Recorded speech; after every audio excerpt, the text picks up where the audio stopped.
رسول کریم صلی اللہ علیہ وسلم کی عمر شریف جب 12 سال کی ہوئی تب ابو طالب شام کا سفر کرنے کا ارادہ رکھتے تھے۔ رسول کریم صلی اللہ علیہ وسلم نے ساتھ جانے کا ارادہ ظاہر کیا تو ابو طالب حضور علیہ السلام کو اپنے ساتھ شام کے سفر پر لے جانے لگے۔ راستے میں مقام تیمہ میں جب ان لوگوں نے پڑاؤ ڈالا تو وہاں کا رہنے والا ایک نصرانی یعنی عیسائی راہب بحیرہ نام کا ان لوگوں کے پاس آیا اور ابو طالب سے پوچھا کہ یہ بچہ جو تمہارے ساتھ ہے یہ کون ہے؟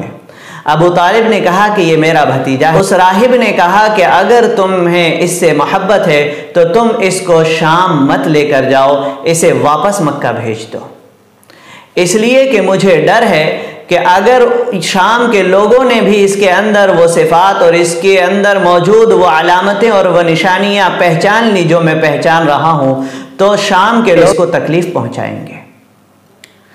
تو ابو طالب نے اس راہب کی یہ باتوں کو سنا اور اس سننے کے بعد حضور علیہ السلام کو واپس مکہ مکرمہ بھیج دیا۔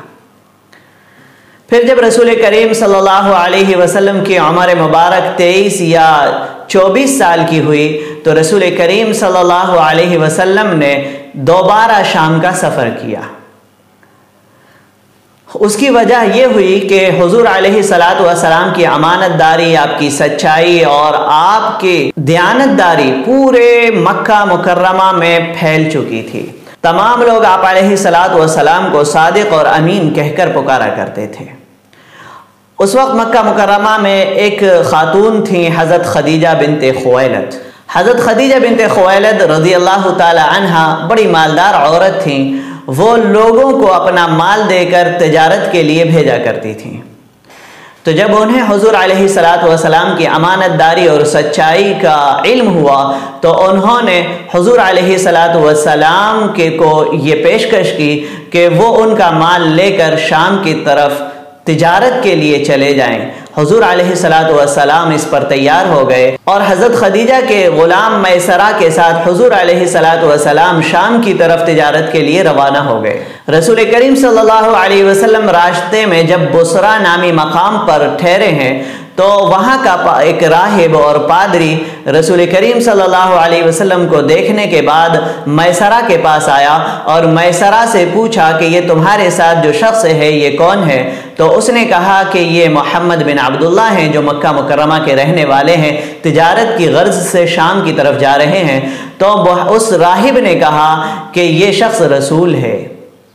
اس لیے کہ یہ جو پیڑ ہے اس پیڑ کے نیچے، اس درخت کے نیچے نبیوں کے علاوہ کوئی اور نہیں ٹھہرا آج تک۔ رسول کریم صلی اللہ علیہ وسلم نے شام پہنچ کر جو سامان مکہ مکرمہ سے بیچنے کے لیے لے کر گئے تھے وہاں پر بیچا اور اس میں نفع کمایا اور وہاں سے دوسرا مال خرید کر مکہ مکرمہ واپس آ گئے۔ اس سفر میں رسول کریم صلی اللہ علیہ وسلم کے ساتھ بہت سے معجزات پیش آئے جو میسرہ نے بیان کیے ہیں۔ پھر جب وہ سامان مکہ مکرمہ میں بیچا گیا تو مکہ مکرمہ میں اس میں بھی ڈبل نفع ہوا۔ حضرت خدیجہ رضی اللہ تعالی عنہا نے جب خود آپ علیہ السلام کے اخلاق کا، آپ کی سچائی کا، آپ کی دیانتداری کا مشاہدہ کیا اور اپنے غلام میسرہ سے حضور علیہ السلام کے سفر کے حالات کو سنا، اسی طرح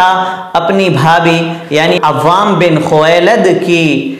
اہلیہ جو کہ حضور علیہ السلام کی پھوپھی تھیں حضرت صفیہ بنت عبد المطلب، ان سے بھی حضور علیہ السلام کے حالات کے متعلق معلومات کی تو حضور علیہ السلام سے نکاح کرنے کی خواہش کا اظہار کیا اور نفیسہ بنت امیہ کے ذریعے حضور علیہ السلام تک نکاح کا پیغام پہنچایا جسے رسول کریم صلی اللہ علیہ وسلم نے منظور فرما لیا۔ حضرت خدیجہ رضی اللہ تعالی عنہا نے جب رسول کریم صلی اللہ علیہ وسلم سے نکاح کا پیغام بھیجا، اس وقت حضرت خدیجہ رضی اللہ تعالی عنہا نے حضور علیہ السلام سے نکاح کرنے کی جو وجہ بیان کی تھی اس میں وہ فرماتی ہیں کہ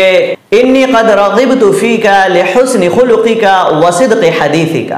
کہ مجھے آپ سے جو دلچسپی ہے وہ آپ کی سچائی اور آپ کے اخلاق کی وجہ سے ہے۔